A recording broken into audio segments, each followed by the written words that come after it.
Hello everyone and welcome to Cinderfall Gaming. I hope you're all doing well, I hope you're all staying safe, and most of all, I hope you're all fighting that war against the Grey.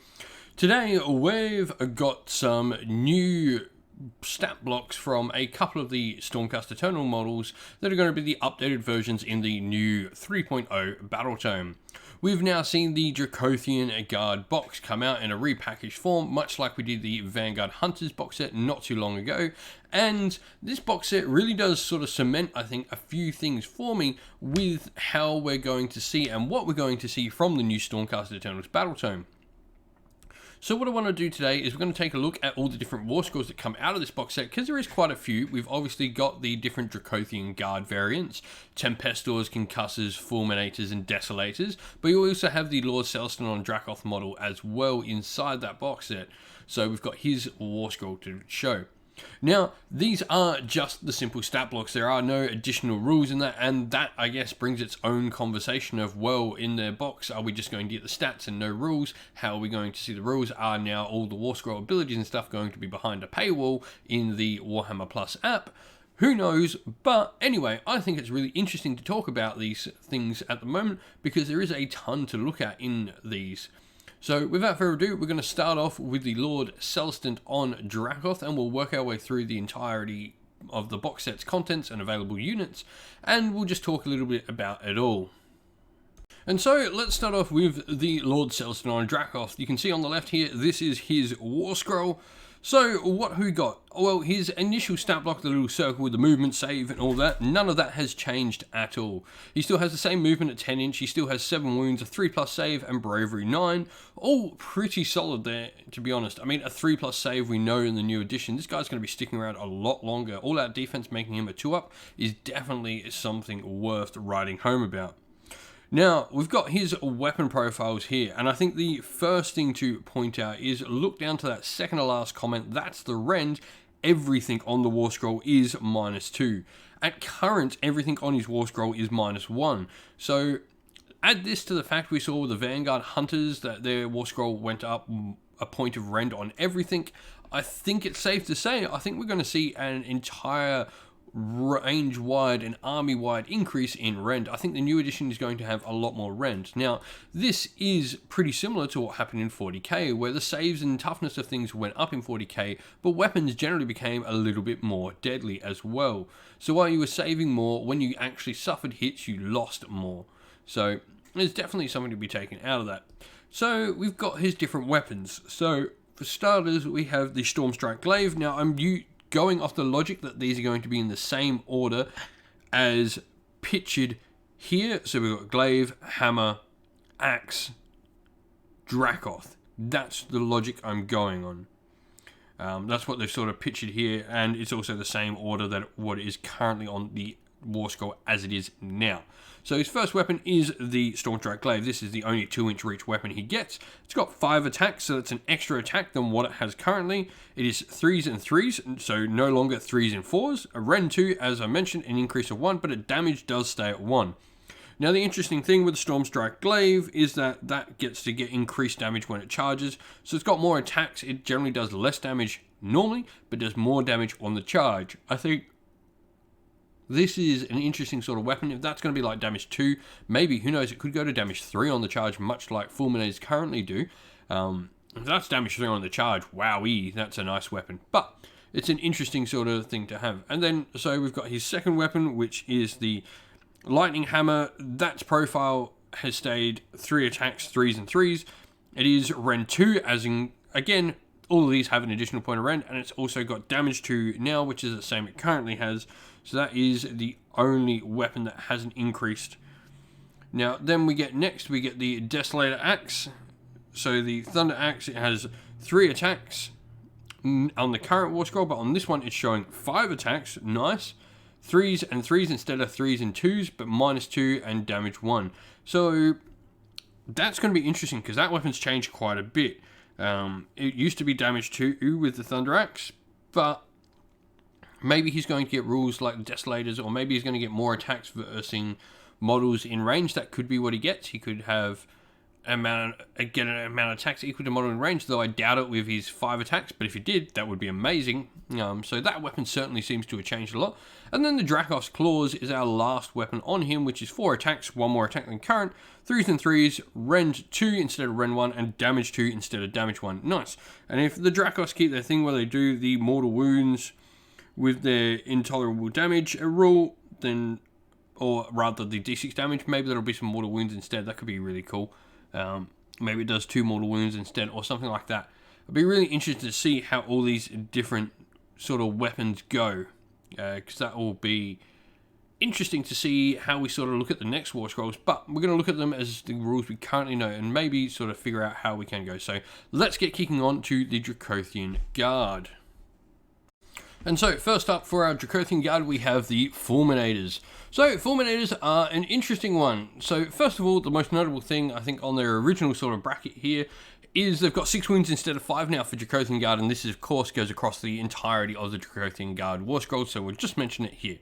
Now, much like the glaive on the Celestion, they get 5 attacks with the Formulators, 3s and 3s instead of 3s, and or rather 3s and 4s like the Celestion, but they've always had 3s and 3s on the Dracothian Guard Fulminator variant. Rend 2, damage 1. Now, the thing with the Fulminators is, first of all, they've had their glaive wall where they get the +1 save against shooting attacks. This would be really cool if it stays, like, just being 2+ save against shooting attacks is awesome. Impaling Strikes, though, is the rule I'm really interested in, because this means they damage 2 on the charge, which is really cool. So, this can make them really interesting. You know, that's a potential of 10 damage just from the rider on every Dracothian Guard. You know, add in the extra 6, that's 16 points of damage on, like, total. Like, yes, you're never going to hit that 16 points of damage, and if you do, awesome.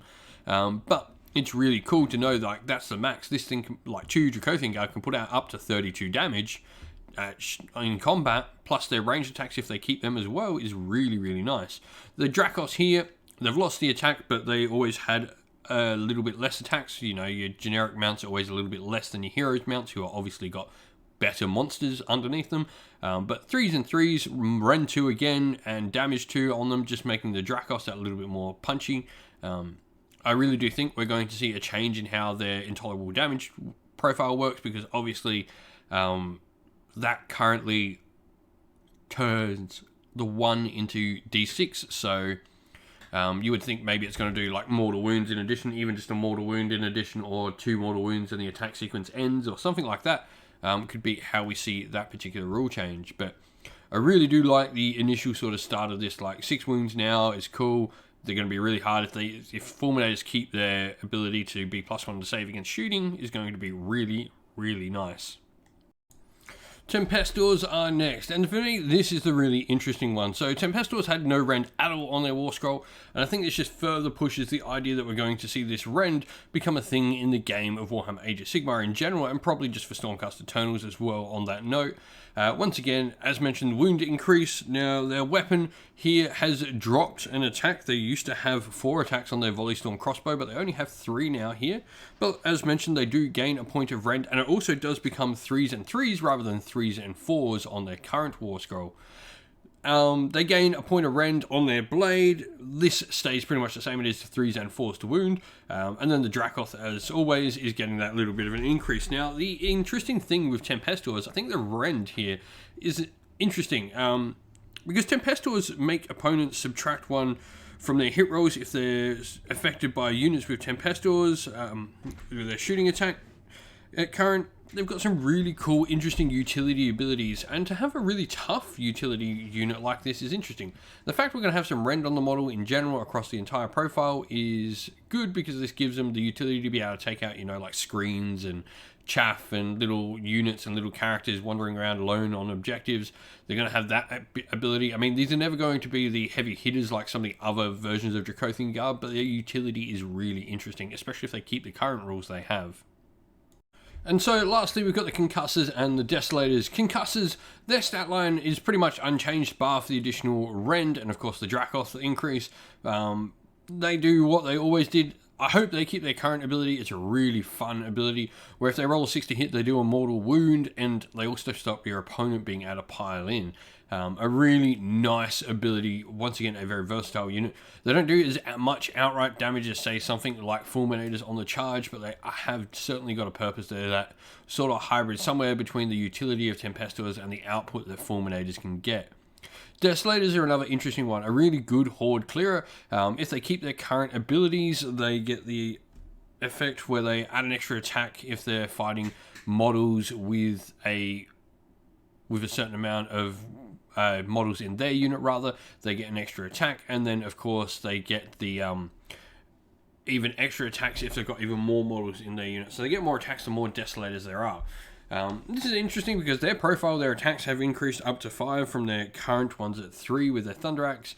They still remain at damage 1 and gain an extra point of rend, and they actually drop down to 3s to hit instead of 4s to hit. So this can make Desolators an interesting choice, especially if they do get all those extra attacks for being in larger units. Though with current coherency rules, it's hard to see you wanting to go all that high with them, because otherwise you may be losing out on a couple of models. But, you know, it'll be interesting to see how that sort of works out, the numbers and stuff like that. But in general, what are your thoughts on the new Dracothian Guard Warscrolls? I think it's pretty clear we're going to see the extra sort of toughness added to Stormcast. We've got extra wounds here on the 3-up save model, so we're probably going to see a lot of units drop down to 3-up saves rather than 4s, I think. And the extra rend, I mean, this is interesting looking at other Warscrolls, things like Retributors, and even, I think, imagine Horde clearing with a rend 2 unit of Decimators. That could be really, really fun. If they're rend 2 on those axes and still get the attack for every model in range, wowee, that could be really, really good. They will clear lightly armored and even bigger 4+ save hordes when you drop them to a 6-up save. So definitely a unit to maybe keep an eye on in the new book. I'm really excited for the Stormcast Eternals Battle Tome. I can't wait to get my hands on it and start plowing through those pages and giving a read and finding out all the cool new stuff. But what do you think of the Dracothian Guard and the Lord Celestion on Dracoth? Let us know in the comments below. Well, thank you all for watching the video. We hope you enjoyed, and if you did, please don't forget to leave a like and subscribe to the channel. Also, while you're at it, if you'd like to come chat more with me and other members of our fine little community here, you can do so by following the link in the description of the video to our Discord server. And if you'd like to help support the channel in another way, you can do so either on Patreon or YouTube members, both of which are linked in the description of the video, as is a link to our Teespring store where you can purchase some merch to help support the channel as well. We'd like to give a shout out to everyone who does help support the channel via Patreon and YouTube members. So a special thanks to all our Patreons: Christian Weir, James Soren, Chaos Spawn, AJC, Kenny Lyle, Outer and Shot First, James Crowder, Andrew Bowen, Nathan Fee, Tim Newman, The Rising Ape, Cure Dynamic, Agu, Anthony B, MJ, and Dynet226. And thank you again to all our YouTube members: Green Roots Gaming, Kenton Young, Steve T, The Real Zeop, Chris Wallace, Turai12, Vinny, Locke Lorick, Matt Mollim, Becca Kinski Groupie, and the Johnny84. I'd also like to give a special shout out to Lady Witchfox Art, who does all the fantastic art for the channel, and to Xmorphic, who does a fantastic job at helping run and do all the background work for our Discord server. Once again, everyone, thank you all for watching. Stay safe, stay well, and most of all, keep fighting that war against the Grey. Ciao for now.